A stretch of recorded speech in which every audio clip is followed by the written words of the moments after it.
everybody, welcome to Dakman Productions and welcome to Conrail.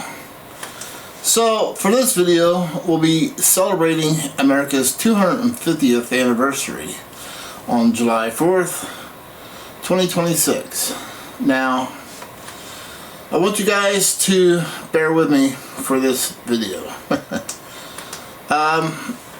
At the recording of this video, which is a week before July 4th, it's a Sunday, and I just got out of the hospital on Thursday of last week, so still recovering, but just don't worry, you know, I'm getting through it. Was rushed to the hospital for, and I don't want to get into all that, but rushed to the hospital from work and spent a couple days in there. There are going to be follow-ups, so I'm going to try and push through this video because normally I have stuff pre-recorded that I can get through the summer without having to spend a lot of time doing this.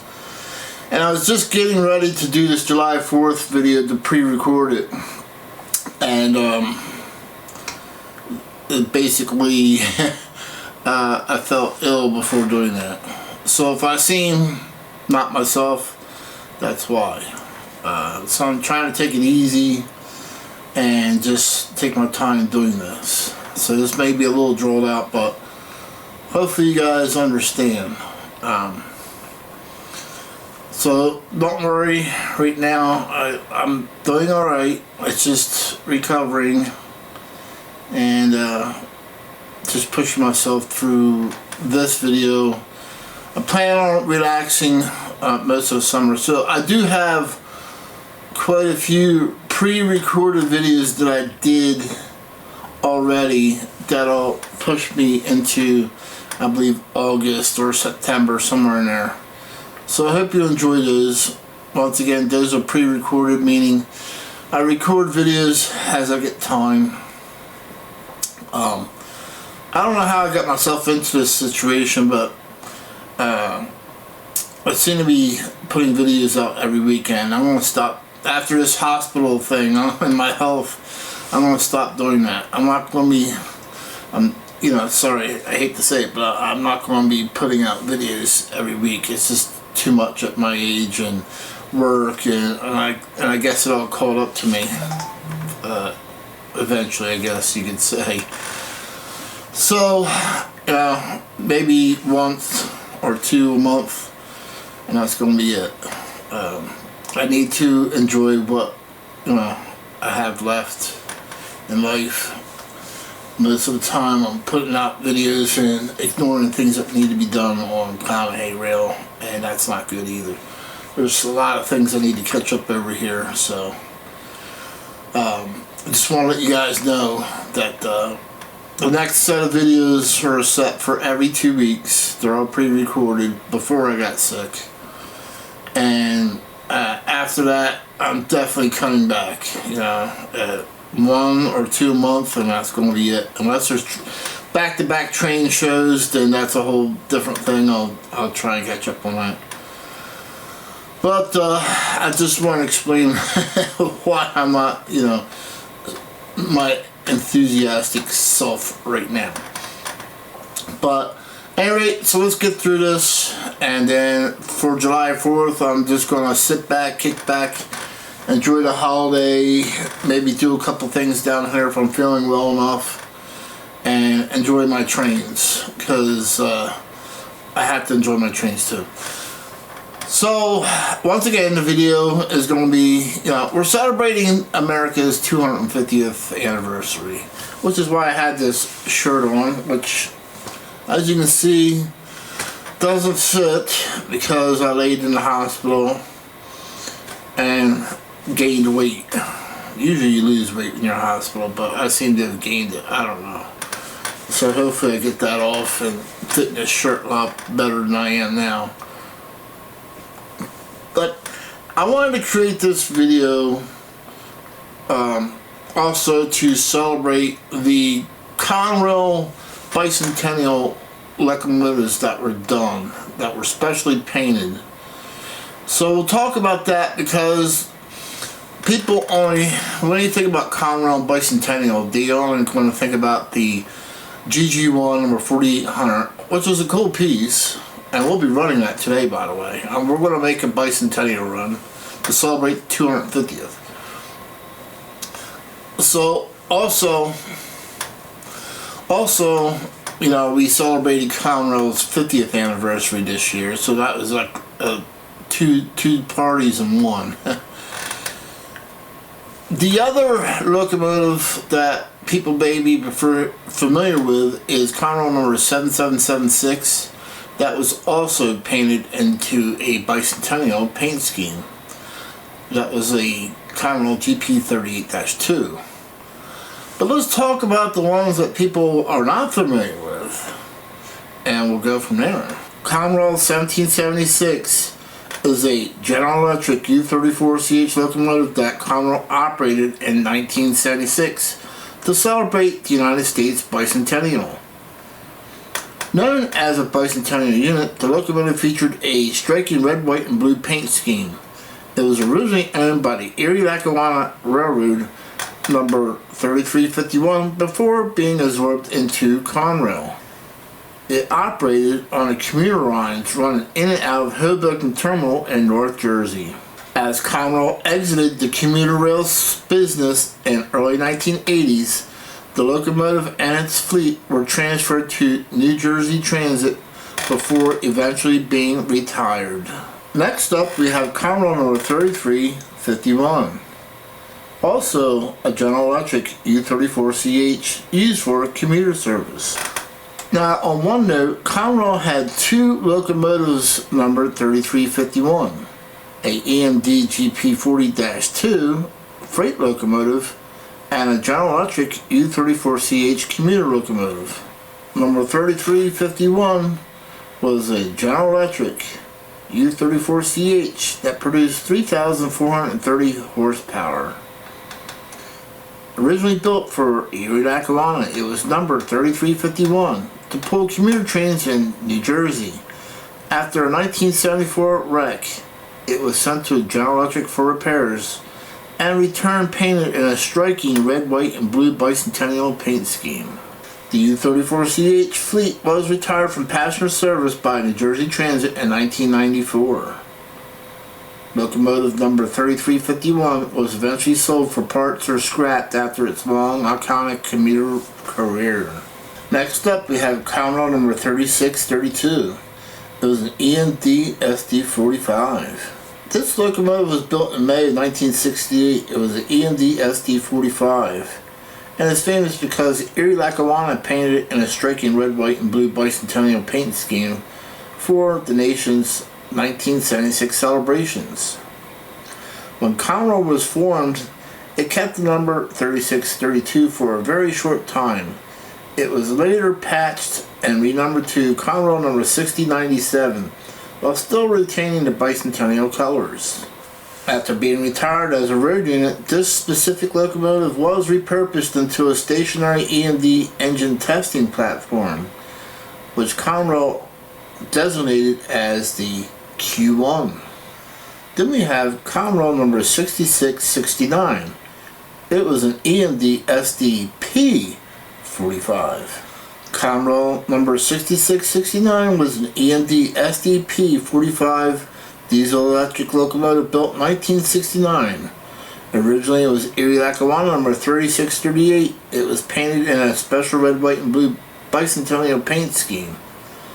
Conrail retained this vibrant paint scheme for several years before repainting it. The EMD SDP 45 made 3,600 horsepower. The SDP designation meant it could handle both freight and passenger duties during its time on the Erie-Lackawanna and hauled freight across the Conrail system, including visits to the Pennsylvania Horseshoe Curve and Enola yards. So Conrail number 7776 is an EMD GP38 locomotive famous for its one-of-a-kind red, white, and blue Bicentennial paint scheme. It was originally built in September of 1969 for the Penn Central. It was absorbed into Conrail in 1976. The Bicentennial Look was short-lived, however, because the patriotic scheme was not an officially sanctioned corporate look. Unit 7776 was accidentally repainted into standard Conrail blue shortly after its debut. Conrail retired the locomotive in the 1980s. It was sold to the Pittsburgh and Lake Erie. It was renumbered as P&LE number 2038. Following, we come down to the most famous of them all. Conrail number 4800, nicknamed Old Rivets, is a prototype GG1 electric locomotive built in 1934. It was the only GG1 built with a riveted car body rather than welded. It was retired in 1979 and is now on display at the Railroad Museum of Pennsylvania. The prototype was originally built as Pennsylvania Railroad number 4899 by General Electric and Baldwin Locomotive Works. It successfully hauled the very first electric train out of Washington, D.C.'s Union Station in 1935. After the Pennsylvania Railroad, it went on to serve under Penn Central and then Conrail before a transmission failure led to its retirement in 1979. During its time, Conrail 4800 was temporarily painted in a highly recognizable red, white, and blue bicentennial paint scheme. Number 4800 actually sat in a scrapyard. However, in 1980, it was saved by the Lancaster chapter of the National Railway Historical Society and then donated to the Railroad Museum of Pennsylvania. So you can see how many bicentennial units that Conrail really had or owned at the time. And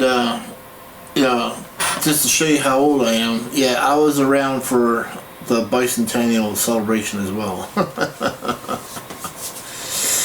I was just a kid and grade school at that time. And now I'm just happy to be here for a 250th celebration. Hence the special shirt, which barely fits me now. But at any rate, sometimes things happen. So I hope you guys enjoyed the history of the Conrail Bicentennial Locomotives. Now I want to touch on a little comment I got. I got a comment. Somebody says, you need to go outside of your Conrail world and get into other things besides Conrail. And, if you pay attention to my layout, you'll see besides the locomotives, yeah, they're all Conrail, but I do have other freight cars besides Conrail. I got Penn Central, I have Central Railroad of New Jersey, Cargill. I have plenty of other roadings of freight cars. As far as locomotives, I don't want to be going crazy. I don't want to have, you can easily go craziness. I have patched units. I'm cool with that. But to have, Penn Central, to have Erie Lackawanna, I could have literally thousands and thousands and thousands of dollars worth of trains to do all that. And I'm not doing that because, I don't make six figures, so I'm not going to have this huge display of locomotives and stuff like that. So I know my budget. I know what I gotta, keep my budget within to survive for economy and whatever else happens in the world. Because at the end of the day, I still have to pay a mortgage, my car payment, and everything else. And having 300 locomotives or more isn't going to help me do that. So I know my limitations, and because I have budget limitations, I keep myself within the Conrail spectrum. If it's a patch Conrail unit, okay, I may consider buying it depending on what it is. Like I have a few EMD Conrail patch locomotives here on the layout, which are cool. Alco, I am not a fan of Alco at all. So, you know, like the Lionel patched Conrail RS-27, I believe it is. Yeah, I won't be buying that. It's not my thing. And besides that, Conrail only had 3 of those things anyway. Kind of odd that they made that RS-27 because it wasn't really a common locomotive. However, if Lionel decided to make a Conrail Alco C636 Century class locomotive, I may consider it, even though they were terribly junk as far as a diesel mechanic standpoint. It's one of the things that were a rail fan and favorite, but in real world, you know, operations, they were terrible. They were junk. And but that's the other part of me, is when I look at a locomotive, especially Alco diesels, you know, I look at it from a rail fan and model train aspect of it at one end of it, but then on the other side of that coin, I look at it from a diesel mechanics point of view. That's why most of my fleet's EMD, because in my opinion, the early EMD locomotives were all bulletproof. You could not beat any of them. The GP9, the SD40-2, the SD40, those were very dependable, reliable locomotives. Yeah, EMD came out with a couple pieces of junk on their own, which caused their demise. You know, the SD50 was just a terrible locomotive, mechanically wise. And that's what caused the downfall of EMD. And by the time they recovered and came out with the SD60M, which was actually a really good locomotive, it was already too late. The reputation was tarnished heavily. Nobody wanted to trust the SD60M, and General Electric just got the jump on them and on the competition, and EMD never recovered, and eventually had to sell to Progress Rail. When I visited the Conrail 50th anniversary at the Railroad Museum of Pennsylvania, I actually talked to the Conrail Historical Society, and they were actually planning of putting number 4800 back into its bicentennial paint scheme. They wanted to do a wrap on it, and oh my god, that would have been so cool to see that. But at the end of the day, it was just way too expensive to wrap that locomotive. So it would have been nice to see that, but I can understand the budget limits after just talking about my budget limits. Everybody's got their budget limits. Alright, so let's make this Conrail number 4800 Bicentennial run for the 250th anniversary celebration.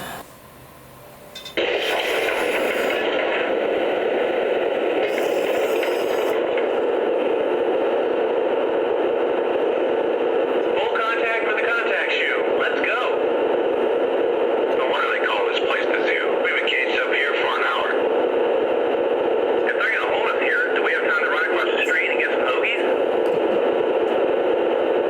contact with the contact shoe. Let's go. 4800 to Newark.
Alright guys, that wraps everything up. I hope you enjoy my pre-recorded videos.